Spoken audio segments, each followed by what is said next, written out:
बिस्मिल्लाहिर्रहमानिर्रहीम। अस्सलामुअलैकुम। उम्मीद है कि आप सब खैरियत से होंगे। बहुत से लोग ऐसे होंगे जो कि दही तो जमाते होंगे लेकिन उसके ऊपर बहुत सा पानी छूट जाता होगा। किस तरह से आप मोटा मोटा दही बनाकर तैयार कर सकते हैं मलाई जैसा और बिल्कुल भी पानी ना छूटे। रेसिपी बहुत ही आसान और सिंपल है और बहुत ही ज़्यादा इंटरेस्टिंग होने वाली है, तो कोई भी पार्ट इसका मिस मत कीजिएगा।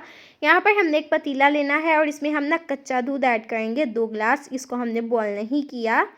और यहाँ पर जी हमने एक कटोरी में अलग से दूध निकाल कर रख लिया है। इसमें हम ऐड करेंगे हाफ़ टी स्पून कॉर्नफ्लोर और अच्छी तरह से हम इसकी ना मिक्सिंग कर लेंगे। बिल्कुल इसी तरह से हमें ये चाहिए।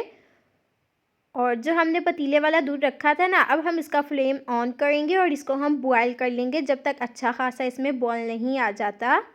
और यहाँ पर आप देख सकते हैं कि दूध में बॉयल आना शुरू हो चुका है और ये हमें इसी तरह से चाहिए था। अब हमने करना क्या है कि जो हमने कॉर्नफ्लोर वाला मिक्सचर रखा था ना, इसको एक बार अच्छी तरह से मिक्स करेंगे। उसके बाद हम इस दूध में ऐड कर लेंगे और चम्मच को हम मुसलसल चलाते रहेंगे ताकि इसमें कोई भी गुठलियाँ लम्स वगैरह ना बने। और ये दूध हमारा बिल्कुल भी थिक नहीं होगा। आपने बिल्कुल भी परेशान नहीं होना कि ऐसा करने से कहीं ये गाढ़ा ना हो जाए, ये कस्टर्ड बनकर तैयार ना हो, तो बिल्कुल भी आपने परेशान नहीं होना।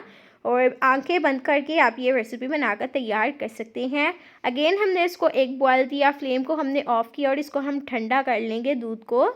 और यहाँ पर दूध हमारा ठंडा हो चुका है। इतना हमने करना है कि जिस तरह आप रूटीन की जाग लगाते हैं ना, तो हल्का सा नीम गर्म दूध होना चाहिए कि हम इसको फिंगर लगाएं ना तो बहुत ज़्यादा महसूस ना हो कि ठंडा है या गर्म है। ठीक है जी, नॉर्मल सा दूध होना चाहिए, नीम गर्म सा।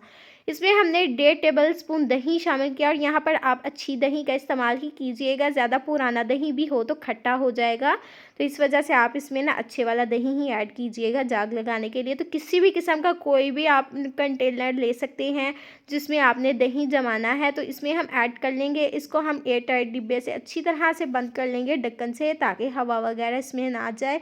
और अच्छी तरह हम इसको ना ढाँप के कहीं पर भी रख देंगे 2 से 3 घंटे के लिए और बहुत ही अच्छी हमारी दही बनकर तैयार हो जाएगी। आप इस रेसिपी को ज़रूर इस्तेमाल कीजिएगा, यकीन मानिए कि बहुत ज़्यादा टेस्टी है और बहुत ही ज़बरदस्त है। तो यहाँ पर इसको रखे हुए 2-3 घंटे हो चुके हैं। अब इसको हम पकड़ेंगे और इसको हम ना फ्रिज में रख देंगे। ठीक है जी, ताकि जो दही है ना हमारा और अच्छे से सेट हो जाए। और इसको हमने आधे से 1 घंटे के लिए फ्रिज में रखा है। और यहाँ पर आप देख सकते हैं कि बहुत ही ज़बरदस्त सी हमारी दही बनकर तैयार हो चुकी है। यहाँ पर आप देख सकते हैं कि बिल्कुल भी पानी नहीं छूटा और बहुत ही ज़बरदस्त है। अभी हम आपको स्पून की मदद से जो है ना दही कट कर भी बताएंगे। और माशाल्लाह से आप देख सकते हैं कि बाज़ार से भी कभी ऐसा दही नहीं मिला। जब भी लाते हैं बाज़ार से पानी वाला ही होता है, तो आप इजीली इसको बनाकर तैयार कर सकते हैं। ट्रस्ट मी, आप इसको आंखें बंद करके बनाइए, बहुत ही ज़बरदस्त रेसिपी है। पसंद आए तो like share comment and subscribe करें।